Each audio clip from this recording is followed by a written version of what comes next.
Hello guys. Ayan, kain na tayo ng lunch. Anong oras? 12:15. Kamay ako. Yung ulam ko ay yung paksiw na isda na yung sa bato. Sabi nila yung sa bato na mga isda. Mas gusto ko itong maliliit na mga ganito. Gusto ko ang ganito na isda. Kahapon pa ito napaksiw. Tapos umalis kasi ako kagabi guys. Kasi nagpunta ako nag-vigil kami yung mga batch po nun high school.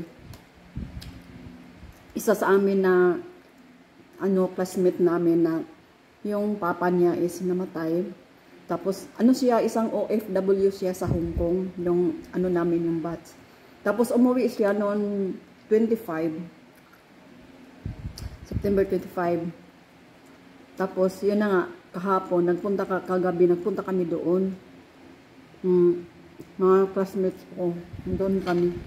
Kaya parang inaantok ako pero hindi ako makatulog. So kanina lang ako. Nagsaing maluto sana ako. Nag-defrost na ako ng chicken kasi tagal na din hindi ako nagkain ng mga meat. Kasi gulay, isda, yun ang kinakain ko. Ngayon, kanina sabi ko mag-adobo yata ako. Ngayon, defrost ko lang muna yung chicken. Tapos itong paksiw na kagabi ko hindi kagabi, kahapon. Ito na lang ulamin ko. Sausaw natin sa suka, sa limonsito na with toyo. Sarap naman. Mas gusto ko yung mga ganito na isda. Yung malalaki, pinipili ko din kasi mayroong malalaki na yung laman niya is parang na pagkainin mo parang makunat na. Yung ganun. To? Bawang. Masarapan ako ng bawang na yung sa paksiw. Kinakain ko yan. Healthy. Kamay tayo. Wala tayong gulay ngayon.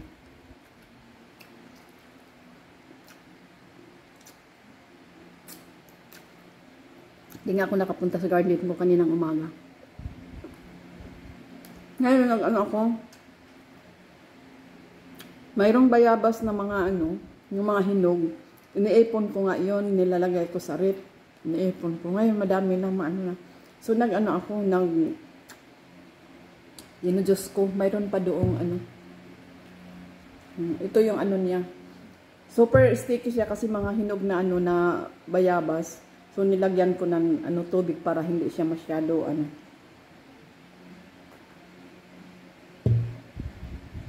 sticky pa nga siya. Sarap, matamis. Walang asukal, hindi ko nilagyan ng asukal. Tapos minimixan ko ng tubig kasi super talaga niya kasi hinog siya. Kaya yan, tubig, tapos walang asukar naman, tamis. Pag ito makainom ka ng ganito, mabusog ka talaga. Yung tiyan mo, mabigat. Makainom ka nito. Mas masarap talaga yung ganito, yung organic na organic. May puno doon na mayroon pang mga bunga. Minsan nalaglag bigla kasi yung ibon, kinakain ng ibon. Kaya pag wala akong sinusungkit ko, tapos ipunin ko, ilagay ko sa ref. Kaya yung hindi kang mabusog nito. Bayabas talaga ito, organic.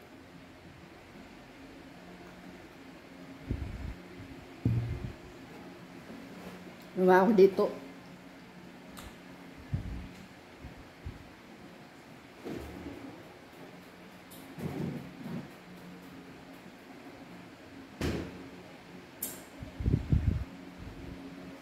Ito siya, yung nagawa ko.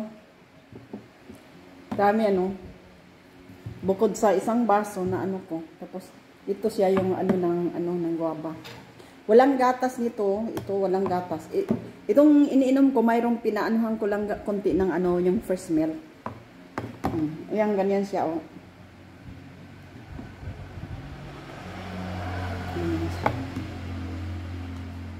Parang smoothie siya. Tubig ang inihalo ko kasi hindi maano ang machine pag super ano siya. Mabagal, kaya dinuhusan ko ng tubig. Kaya ganon. Ano pa nga siya, na sticky pa siya. Nilagay ko sa ref. So ayan, nakainom tayo ng organic talaga na ano, na drinks. Water lang yan at saka katas ng bayabas. O diba, maganda talaga sa ano natin, sa katawan natin na huwag tayong uminom ng lagi na lang yung mga milk tea or mga ano yan, ganyan yung purong mga powder na tinutunaw. Yung ganyan. Kaya, pag makakita akong bayabas na tumutubo, inano ko yun, tinatanim ko. Inaano ko muna, pinatubo ko muna yun sa ano, para saka ko ilipat din. Yung ganyan.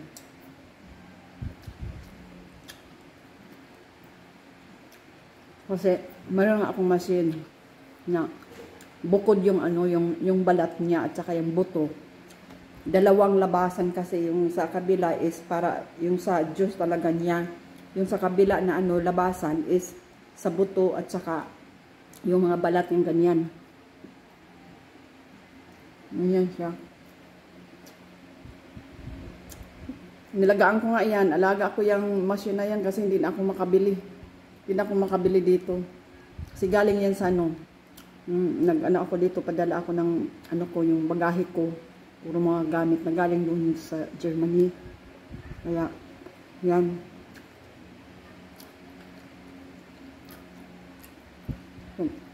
Hindi na ako makabili yan. May naputol nga. Buti na lang na ano pa siya, gumagana pa. Ganon. Kasarap talaga. Kamis basta hinog siya. No sugar.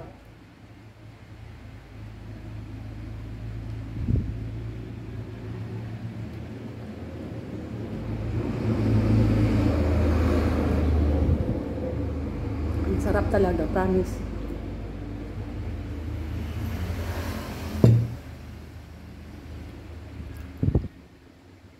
Kung madami na, magbenta ako. Pero siyempre naman, ma-price. Ito pa. Ito yung na ano ko. Ibalik ko sa ano, ibalik ko sa ref.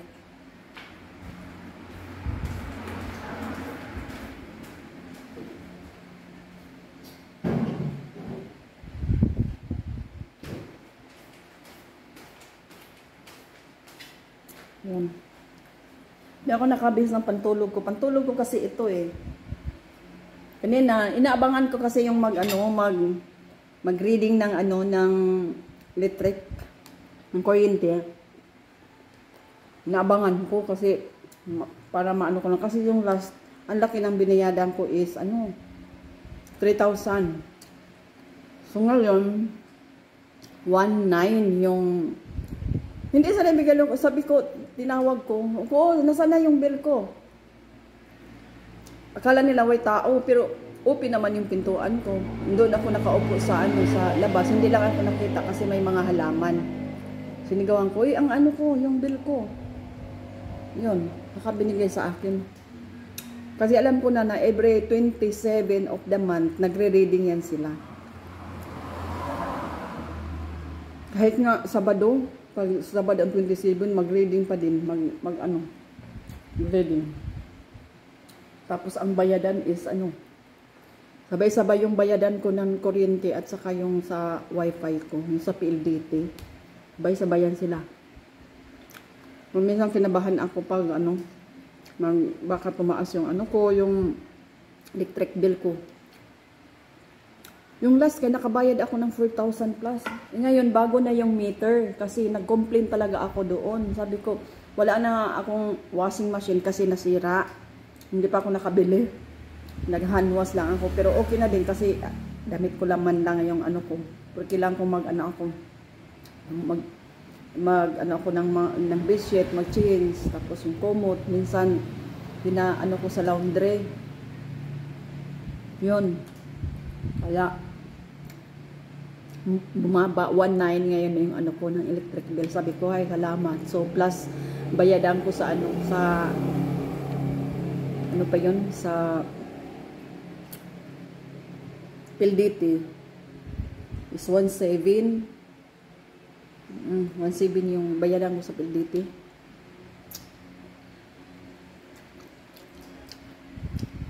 Yun.